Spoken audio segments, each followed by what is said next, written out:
This is the TTL Podcast. We want to teach you tactics to better understand and lead your technical organization. Grounded in our extensive experience leading teams and organizations, both large and small, and guided by the best research available. Thank you for joining us for another episode of the TTL Podcast. Today, we thought we'd talk about feedback, which is a really interesting topic, and there's a lot of areas in which we can go into. But the genesis for this was an old article that we came across that I believe I had read previously. But Andy, had you read this one previously, or was this new to you? This was completely new to me. Without bearing the lead, the article is titled The Feedback Fallacy. It was from 2019, published in the Harvard Business Review. And I would say it was an article that got a lot of folks talking online, and we thought it'd be interesting to bring our thoughts into the picture. But before we get into the article, I think maybe a great way to start, Andy, is to talk about how do most people learn to give feedback? Or if you randomly searched online right now about how to give good feedback, what is the guidance that you would generally see? You would probably see people saying to be specific and timely about what you're talking about, to focus on the behavior that you're seeing. Do feedback in private. Yeah. So don't do it in public. And then there's also the, sort of mix it in with positives as well, what a lot of people affectionately refer to as the shit sandwich. If you go by what most HR software has you do, it would be numeric. Give someone a 5 rating on a 10-point scale, and then fill in a text box that answers, please explain your rating. Right. Yes. So we won't be able to play act that part of it out probably as well. But focusing on the non-HR software model parts, maybe we could play act a piece of feedback giving using those rules and see how that feels. All right. How's that sound? Yeah, that sounds good. I have a feeling I'm going to be getting the feedback in this play acting, aren't I? Yeah, well, I think the previous play acting that I remember we did, I was the CEO and you got to ask the questions. So now I will give feedback. And of course, to our listeners, although this feedback is about podcasting, this is not actual feedback because I do believe in the privateness of feedback. And so we would not be airing dirty laundry on the podcast. An example of feedback based on the rules that we just talked about might sound like this. It would be timely. So right after a podcasting episode, I might pull Andy aside and I might say, Andy, hey, I'd like to give you some feedback. Oh, all right. I like that you're very enthusiastic and engaging with the listeners. The enthusiasm really comes across and elevates the ideas that we're talking about and makes it seem very interesting. So that's great. I really appreciate that. Well, thank you. Thank you. For sure. I'd also hearing some feedback from listeners that you're not really able to convey a strong message given the points of the paper. They feel like maybe you ramble on a little bit and your thinking's just not quite there in terms of being able to piece all the ideas together. And it really causes me problems, honestly, because when I have to edit those sections of the podcast, it makes it a lot of work, right? I have to copy and paste and make sentences that didn't actually weren't sentences and piece them together. So it just it almost probably doubles or triples the time I have to spend in those sections. So it just is not that great for me and it causes a bunch of trouble. Does that make sense, Andy? I guess, sure. I don't know what to do with that, though. So, yeah, I'll tell you, what you really should do in order to get past this is take really clear notes when you're reading the paper. Bullet points help me specifically, and I think bullet points would be a good thing for you. Definitely summarize and build a structure out of those bullet points. Lay that down and refer to it often when you're podcasting. So read it and read it again so that it really comes across and is strong in your head. And maybe rehearse it a little bit prior to the podcast as well. That's what I would really suggest. I think you'd be much more clear, come across much more clearly if you did that. All right, thanks. I'll see what I can do. Oh, definitely, definitely. And I just want to say that I really appreciate you as a podcasting partner. Your voice really comes across clearly. You really enunciate well. And this helps our listeners be able to understand you because often they're running and stuff and there's a lot of background noise. So there hasn't really been trouble understanding you. So I really appreciate that. And I really appreciate all you do for the podcast. And, and I actually do appreciate you taking this feedback as well. And I look forward to you getting better and all of us getting better together. Thanks, man. All right. So that is an example of, I think we did a pretty good job of hitting all of the points that we talked about good feedback giving, right? It was timely. Yep. It was specific. Yep. The shit sandwich was there. I hope you Mm-hmm. heard that, and it was meaningful and it talked about behaviors that affected you, right? Or Mm-hmm. affected me as the feedback giver. And we added a little something into there, which is often also in feedback, which is what kind of change do you want the person to make in order to alleviate that or to change that? Oh, of course. In fact, I think if you read about feedback online, that is the whole point, isn't it? Yeah. Why are you giving feedback if, one, you don't want the person to change, and two, why are you specifically giving feedback if you can't help that person change? So, yeah, I think that's a core part as well. Yeah. And so many listeners or many people maybe hear that feedback and say, well, that's great. That touches on all the points. It seems like great feedback. It gives some specific points to work on.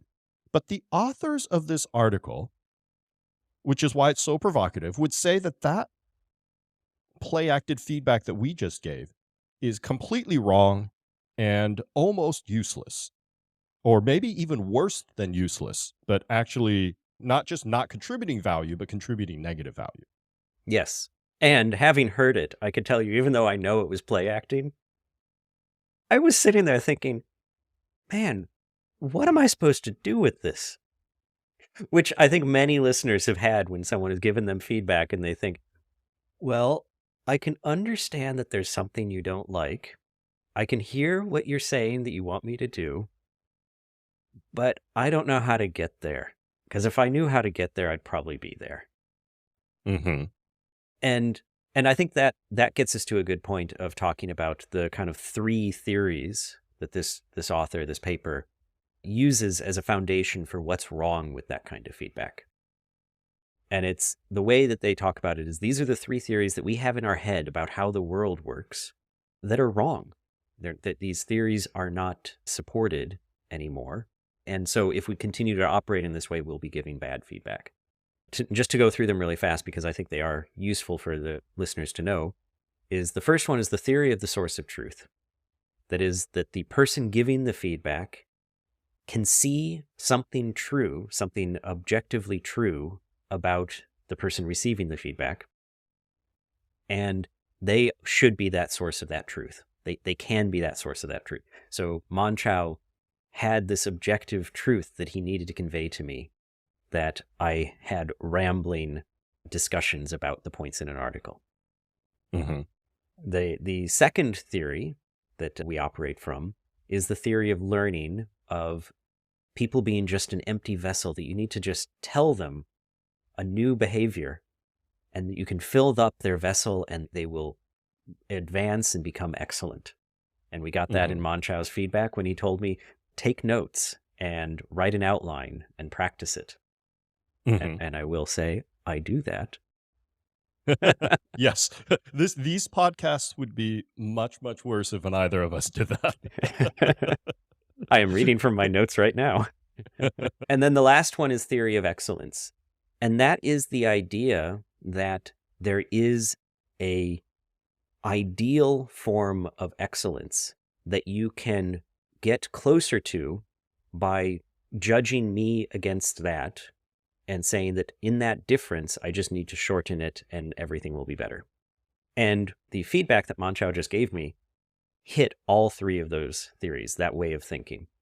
And the contention is that all of those are wrong and the feedback is ineffective and could actually even be worse than ineffective. It could be detrimental. That's a great summary. And so let's start at number one, the source of truth theory. Again, Andy, you mentioned this is the idea that when we give feedback, like when I gave feedback, I have an objective source of truth that you don't know, and it's up to me to tell you so that you know. This is Yes. the truth about you or about your behaviors or about how you come across to other people in the world. And what the authors of this papers would say is that there is no objective truth. Would that Well, be a good summary? I don't know. I don't know if they would go that far. Mm, I think I think this was one of my points of like disagreement with the article, is that I think that their advice fits very well in cases that, to use the Cynefin framework of complexity, mhm.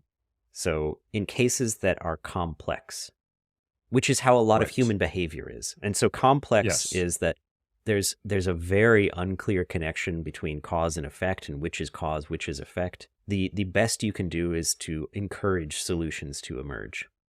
And Mhm. I think their advice about feedback fits within that domain. I think in that domain, that kind of like objective truth is very fuzzy because those connections are not clear or maybe don't exist. I would disagree with them on things like the obvious domain of Cynefin, which is that you can categorize things into different ways that you should be acting, and then there's a clear best practice that you should do. So, for instance, how do I screw in a screw with a screwdriver? Absolutely. You can watch me do that. You can say, oh, you're holding your hand on it wrong. And Mhm. you can tell me, hold your hand differently, and you'll use the screwdriver better.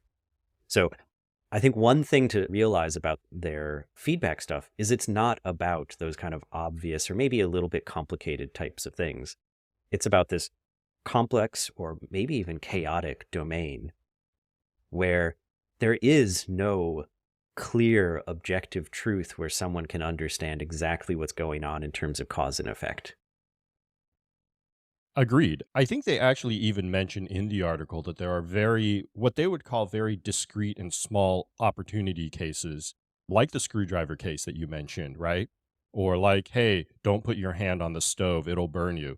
That's pretty clearly an objective truth. Yeah. Now, whether somebody needed to be told that, maybe I think people do, right? People don't come into this world fully formed or whatnot. They do need to be told that at times. But yes, they would say that there are very small subsets of problems, and we could use the Cynefin framework or not, for where that type of feedback fits. But the majority of the time, it is within a more complex domain, and yet we're still using this idea of that we have objective truth in order to give feedback. Yes. Hence the feedback fallacy, that we're Yeah, using a framework of feedback that does not work for the things that we're giving feedback on. and interestingly enough, when we were talking prior to the show about how I would give this play acting feedback, the initial thing that we landed on was too much of the simple domain, right? I think it was something like you're not enunciating your words. I think that is something that is not part of the complex domain, and so probably is closer to objective truth. I think you can even quantify enunciation in some ways. And so we wanted to really move to something that was more in the complex domain about not being able to think clearly enough to take disparate points and put them together, right? Yeah. Which fits very well with leadership and tech leadership. I think to bring this back to our audience, I think understanding that difference of what domain are you giving feedback in is really important, especially in the tech leadership, because we are so often dealing with some things that are absolutely clear. How to write Hmm. a grep command line for getting where the string is that's case insensitive in a file. That's very clear. You can give people that objective truth feedback. There is a excellence, there is a correct answer to what the command line should look like. But then if you take that same approach and you talk to a senior engineer or you talk to an engineering manager to give them feedback about the way that they're interacting with their team, if you say objectively true, you are burning bridges. Now, here's the thing. That may seem like it's objectively true. You'll experience it for yourself as objectively true. But others may have different views. And so part of the feedback giving is to work through that. And that's one of the things they get to, is about those different ways of providing that kind of information. And one of the things they would say is also don't focus on that negative, focus on a positive. Focus on a thing that's going well rather than something that's going terribly. Maybe we can talk just a tad more about objective truth. It sounds like we are mostly in agreement that in the complex domain, there are very few objective truths. And so presenting your feedback as objective truth is problematic. And probably not just because it's quote unquote untrue, but also being so explicit about it often makes the feedback receiver feel uncomfortable because they're like, well, I don't know that I necessarily agree with that. Or, Joe over there told me that he really thought I did think very clearly or something of that nature.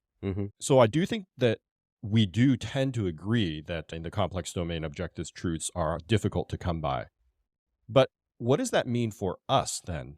Does that mean since there is no objective truth, we shouldn't try to portray what we see as true? And what does that mean about starting to give feedback to the feedback receiver? Do we not give feedback at all then? Well, I think you give feedback. And the article actually says give feedback. Yes, it does. It's to focus on what they did.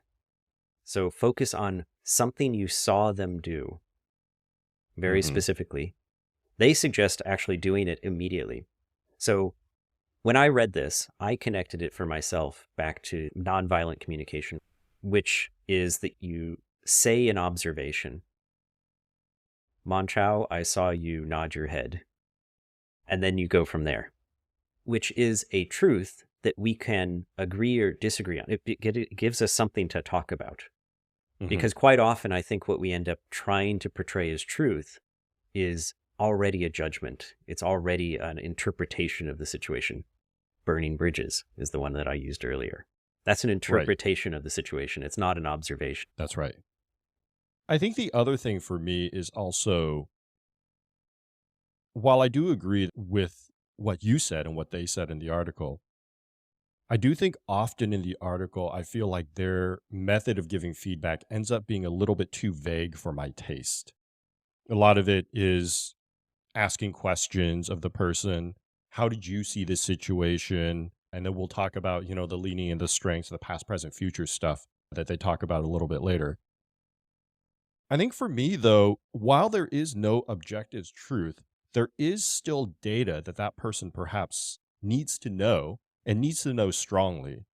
And so while you've burned bridges might not be an objective truth, I think it is still important for the feedback receiver to hear something like, hey, I asked 6 people and 5 people mentioned they feel like you often burn bridges.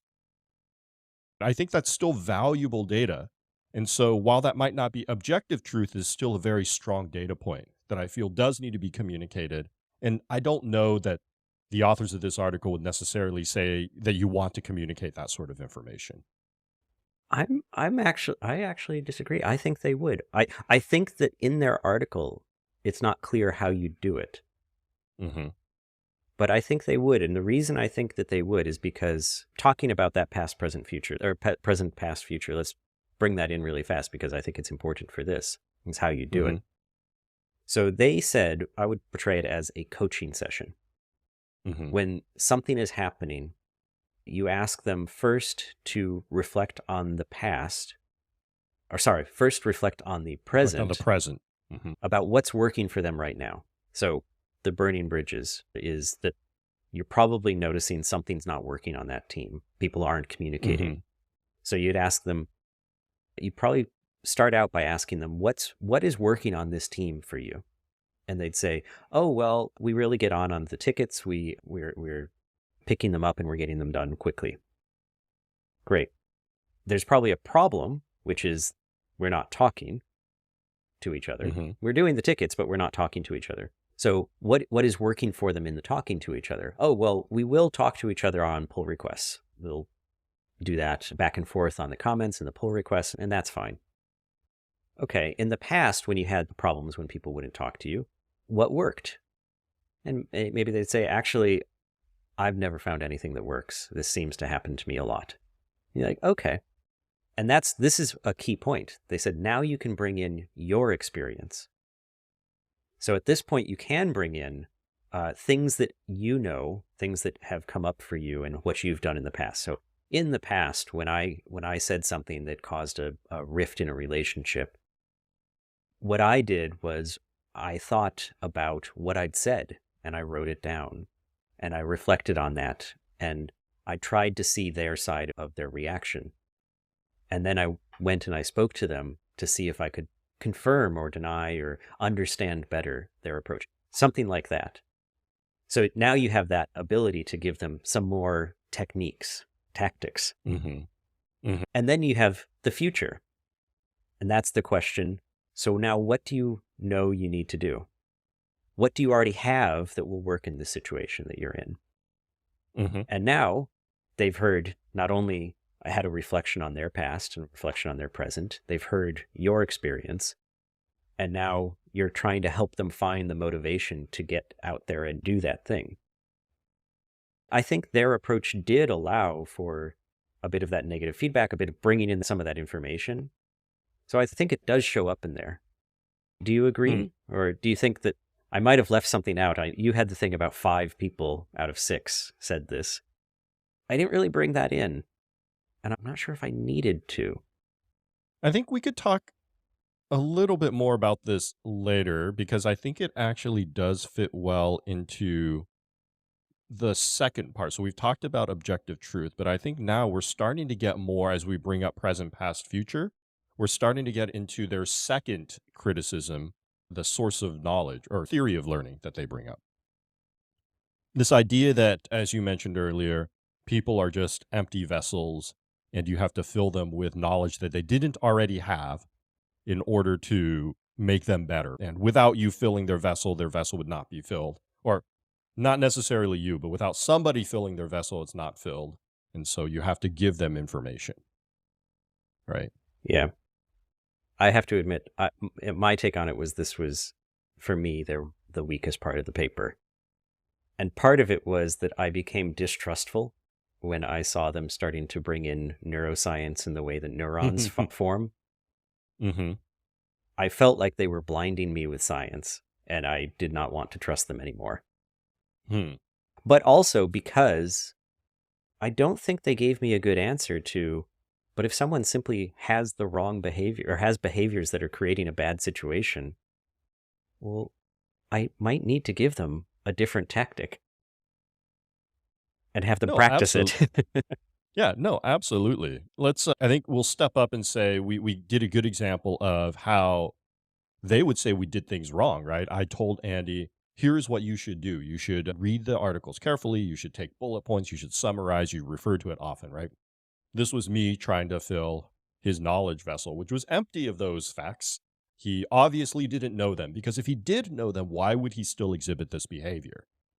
The authors would say, again, that that's incorrect, and that we often already have things within ourselves that we know on how to change our behavior.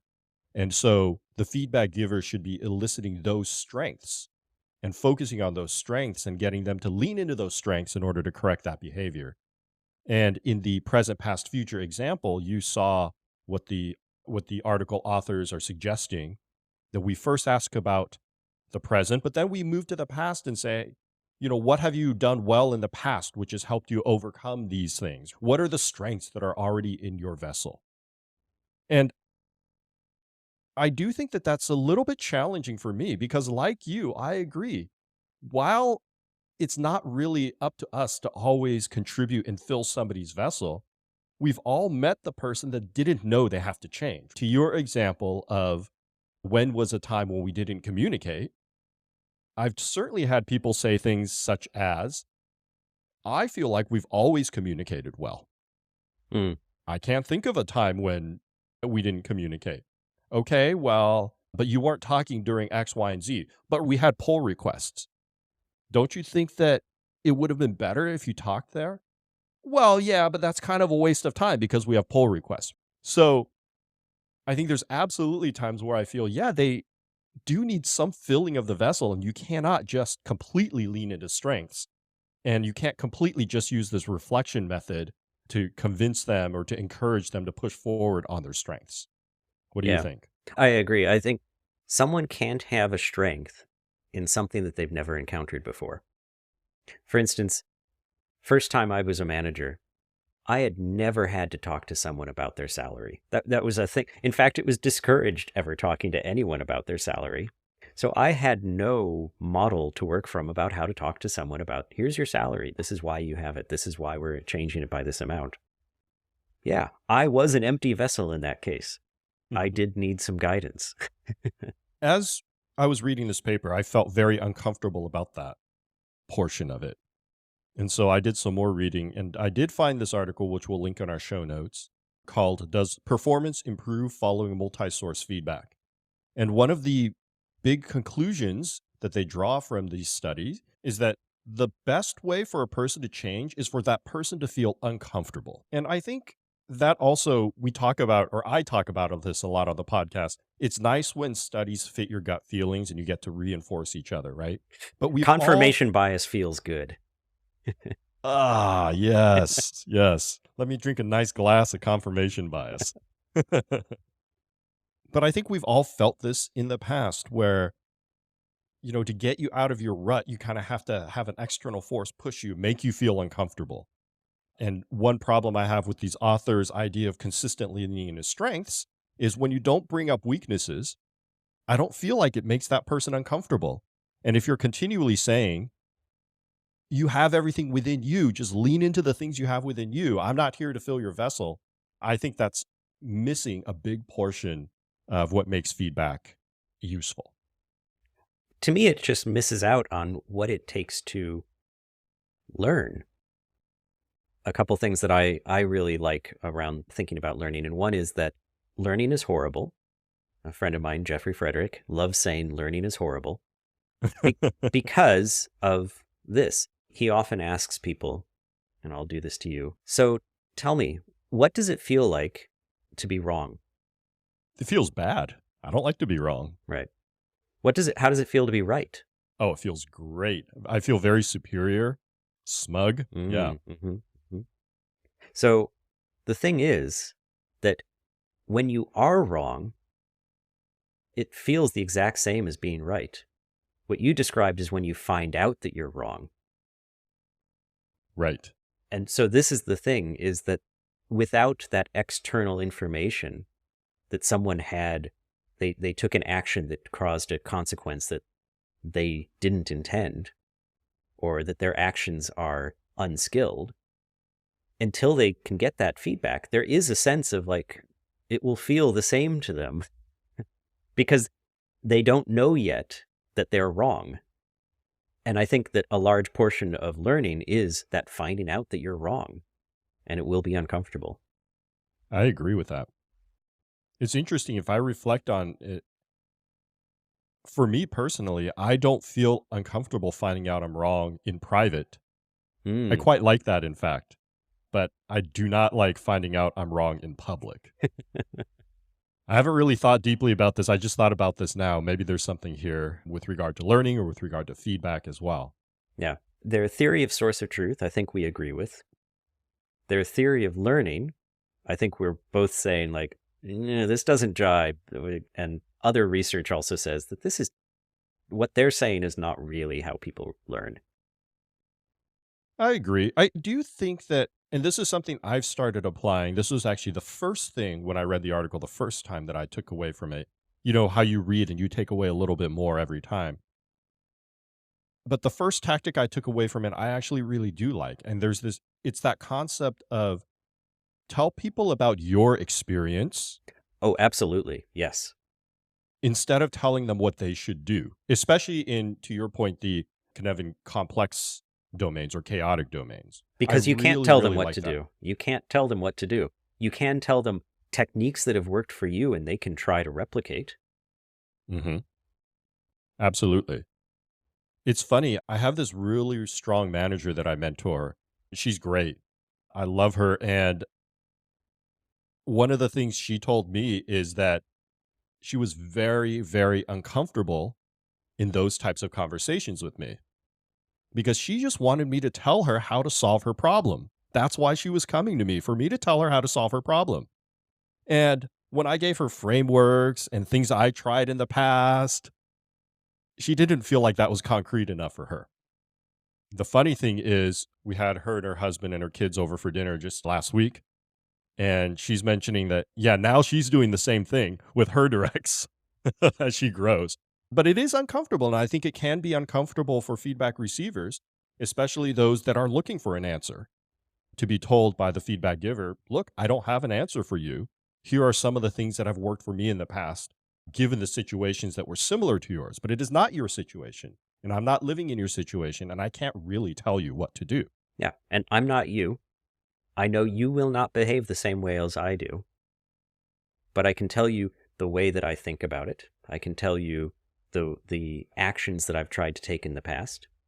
I can tell you the way that I've assessed situations, but can't say that that's going to be the right way of doing it the next time something happens. Well, and on a small tangent, I think this is a challenge that most leaders face, which is they have their own toolbox of things that worked for them. And often they default to that as the only way to do things. Yes. So when somebody comes and says, I'm having trouble collaborating, you reach into your toolbox of ways that you collaborate and you present them to them and you say, hey, here's how to do it. And you coach them and you coach them. And when it's not working for that person, often companies, organizations, and leaders default to, well, that person just can't improve. They don't have the skills necessary. They can't learn. Versus going out and saying, hey, do I have other tools I can give them? Things that might not work for me. Maybe, maybe they're not a very verbal person. Maybe they're more visual, or maybe, they're more auditory, or maybe they like to do their thinking late at night and come back instead of do it in real time. But I feel like most leaders, and I fall into this pattern at times too, we don't think about that, right? We start to short circuit and say, well, I've given them, 3 types of feedback around this and 3 different strategies and they haven't worked it out. So something must be wrong with that person. I would say that is a useful interpretation of what this article has brought up. I don't know if it's the way that they would talk about it. I think hearing you say that, I think this might be a useful way for me to think about it, which is early on in the article, they talked about there's this self-centered nature of feedback. Self-centered in terms of me as the feedback giver, I'm being self-centered. And I think the thing here is in that thinking about, well, my techniques, my tactics, my past, I'm being very self-centered and thinking that that is what you need to have to learn. Right. And I think one of the things that I would get at is, as long as I can acknowledge that this is what mine was, this is what worked for me, this is what I gravitate towards, and I'm offering it to you, it's no longer self-centered in the sense of like blind to the other person. It's self-centered in the sense of like, I recognize that I only have my own experience, my own knowledge, but I can offer it to you. And I think that's a useful way of thinking about the trying to fill an empty vessel. It's trying to maybe augment an empty vessel with what I can offer. Not empty vessel. It's trying to augment a vessel with what I can offer. I like that way of thinking as well. Maybe we should move on to, just given time constraints, move on to their theory of excellence. Which I think we were already getting to, because our way of thinking about excellence, they talk about it as there is this ideal form. It sounded very Platonic to me, like Plato's shadows on a cave wall and all of that. Exactly, the ideal chair or whatever, right? We have the ideal forms in terms of managers. And basically what they say is, look, those don't exist. And I think I agree with them for the most part, especially with that Cynefin framework of like, things are so complicated, things are so complex that no, I cannot say that you absolutely have to look like this person. You have to look like Ray Dalio or else you're a terrible manager. But I think there is a thing in there, and I don't know if you'll agree with this, Mon-Chaio, which is that we will always be measuring someone on our own yardstick. It's once again, it's self-centered. We're going to be measuring them off of the way we would do this or the way we would want to see ourselves doing it. I would say once again, as long as we're honest about that and kind of couch it in that language of what I would want to see, what I would try to do, I think it removes a lot of the issues. Do you? I think it does. It's inevitable. You cannot remove your own biases. And even thinking deeply about this and thinking about, well, I have these biases. Let me try to remove them. Let me try to remove them. You're always going to have your own biases. I don't know that I necessarily agree with them that there is no ideal excellence. I think, again, in this small, in the more discrete areas or in the simplistic domains, there can be, right? I think we all agree with that. But I think even in more complex domains, I think it's dangerous to say that there's no standard of excellence. I think what brings it in question to my mind immediately is, well, what do we do about performance review and promotions and stuff like that? Right? For many companies, promotion means being held to a standard of excellence, which is well defined and written out. And when you hit those points, that's when you're promoted. So are we saying we cannot do that anymore? I think that's a too big of a discussion to have here. So I think that there's some challenges there for me with theory of excellence, but I do like a couple things that they said around that. I do think that generally studying failure and doing the reverse cannot lead you to excellence. That's what they said. I think that's often true. Yeah. And I think too often we try to believe that's true even though it's not.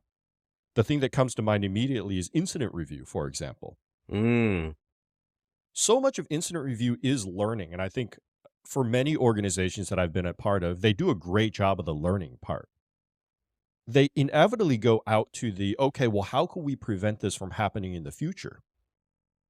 Yep. And oftentimes when that question is asked, it tends to be this, well, we study the failure. We write more tests. And so now let's just do the opposite of that. And this will no longer happen in the future because now we've achieved excellence. Yeah. And holding a bar as to, oh, well, how many times did this particular type of issue reappear? Data loss, for example, or data loss in this particular table or this particular message queue.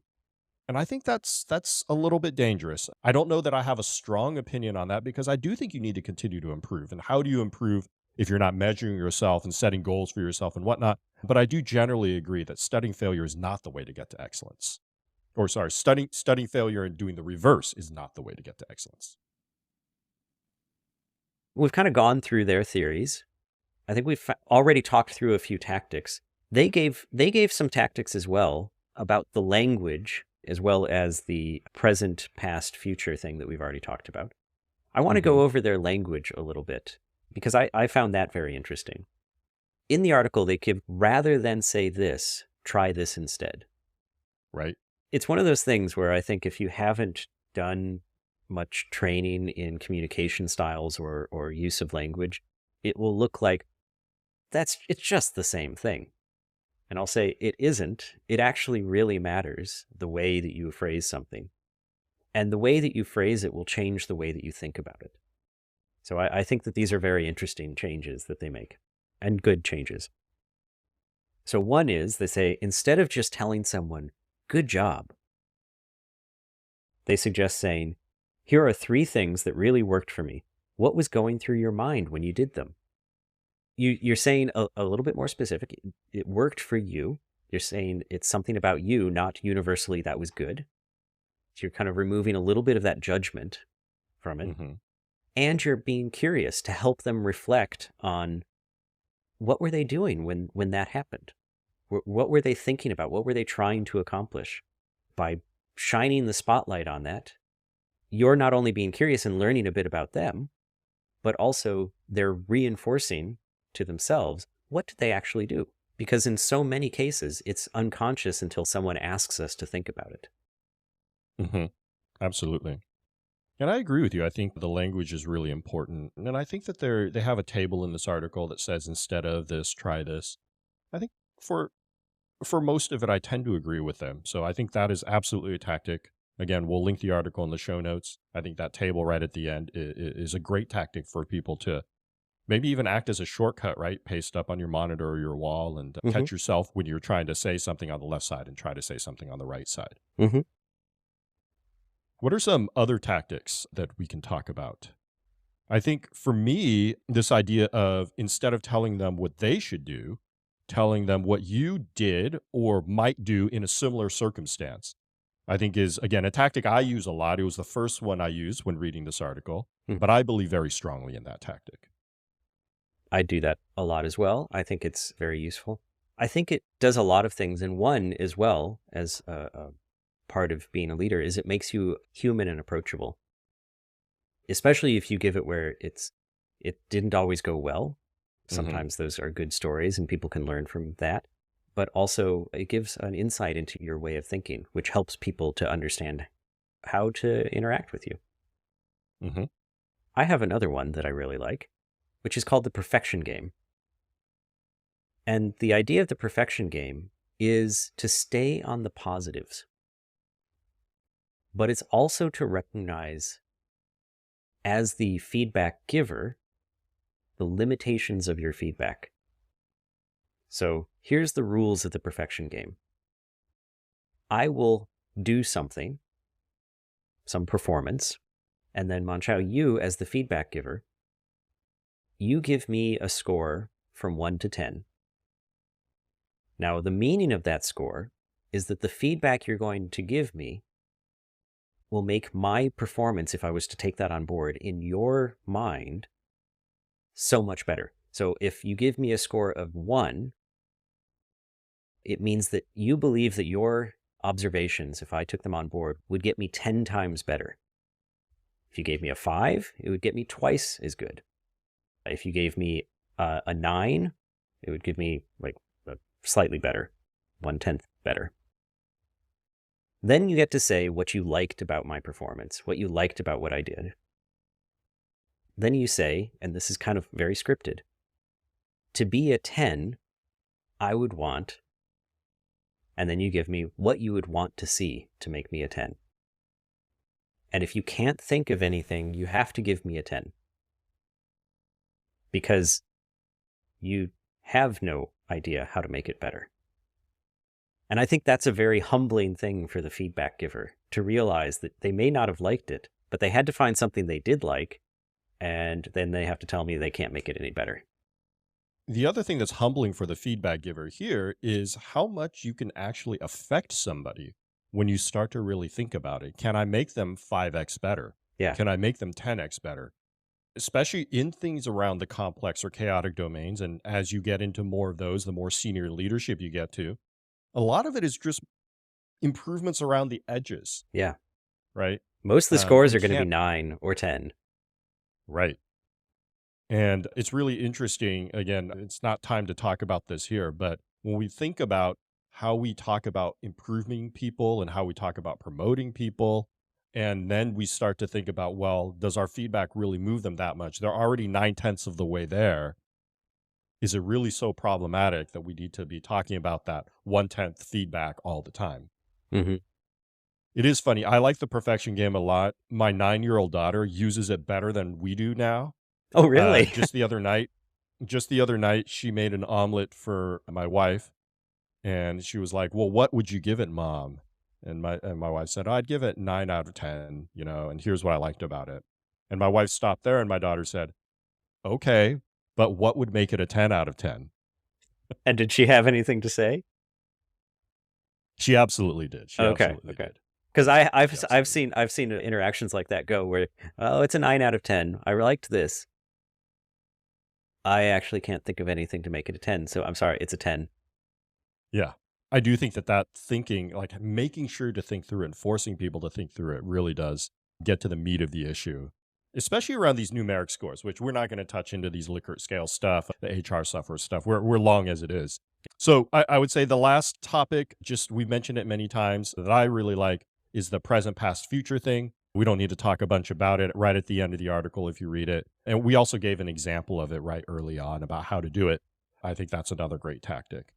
But I think one thing that I do want to touch on right here at the end is there is a fundamental thinking shift in my mind when you start to give feedback in this way. And the shift is around speed of change.